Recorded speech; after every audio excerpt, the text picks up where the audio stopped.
Goeiemôre almal, Woensdagoggend. Vandag is dit die 25ste Februarie, die jaar 2026 se lieflike dag deur Abba geskenk aan ieder en elkeen van ons. My naam is Sonja Gerber. Vanoggend gaan ons 'n bietjie gesels oor die woord van God.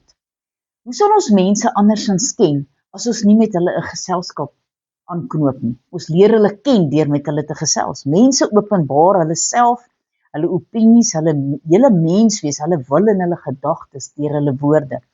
So kom God ook deur sy woord en hy openbaar homself deur sy kosbare woord en dit is waardevol vir ons. Sy woorde vertel van ons van sy liefde vir die mens, dat hy ons red, dat ons saam met hom gaan wees 'n ewigheid.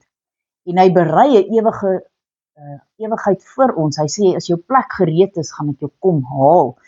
So ons moet vas staan in hierdie woord en hierdie beloftes. Vir mense wat hulle aan sy woorde steur, is daar besonderse beloftes in sy woord opgeteken. Kom ons gaan kyk so bietjie na die openbaringe in sy woord. Ja, Psalm 19 vers 8 tot 12. Die wet van die Here is volmaak. Dit verkoop die siel. Die getuienis van die Here, dit is gewis, dit gee wysheid aan die eenvoudiges. Die bevele van die Here is reg, hulle verbly die hart. Die gebod van die Here is suiwer. Dit verlig die oë. Die vrees van die Here is rein. Dit bestaan tot in ewigheid. Die verordeninge van die Here is waarheid. Tesame is hulle regverdig. Hulle is begeerliker as goud. Ja, baie fyn goud. Soeter as heuning en heuningstroop. Ook word die knegt daardeur gewaarsku en die onderhouding daarvan is 'n groot loon. So dis 'n baie groot waarheid vanoggend vir ons daar. Psalm 119 vers 1 tot 3. Welgeluksalig is die opregtes van weg, wat in die wet van die Here wandel. Welgeluksalig is die wat sy getuienisse bewaar, hom van ganse harte soek, ook geen ongeregtigheid doen nie, maar in sy weë wandel. Psalm 119 vers 89 tot 91. Vir ewig, o Here, staan u woord vas in die hemele. U trou is van geslag tot geslag. U het die aarde bevestig en het bly staan. Volgens u verordeninge bly hulle vandag nog staan, want alle dinge is u knegte. Halleluja. Laaste gedeelte kom hier uit Jesaja 55 en ons lees vanaf verse 8 en ons lees tot vers 11. Want my gedagtes is nie julle gedagtes nie, en julle wee nie myne nie, spreek die Here.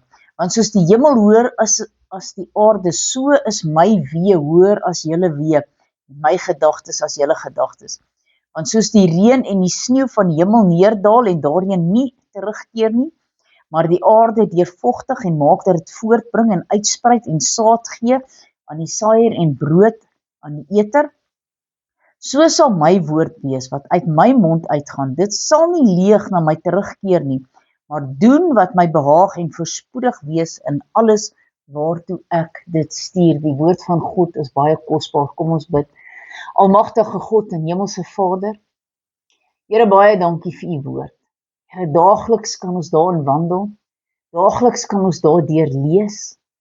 Here, en ons kan dit deel maak van ons lewe. Here, baie dankie dat die woord so kosbaar is vir ons. Here, dit is beter as goud en silwer. Niks kan daarmee vergelyk word nie. Here, wanneer die woord van God toe is, hy lê so op 'n rak, dan beteken hy vir die mens niks nie. Maar Here, wanneer ons die woord van God oopmaak, en ons drink dit in, en ons maak dit deel van ons lewe, Here, dan kom dit en dit verander ons lewe. Dit rig ons voetstappe, dat dit in u wil en wee vir ons lewe wandel. Here, mag u elkeen van ons se voetstappe rig vandag, sodat ons nie links of regs daarvan sal afdwaal nie. Ons wil u loof, en u prys en ons wil u eer, want u is alleen waardig om geloof en geprys en geëer te word. Halleluja, amen en amen.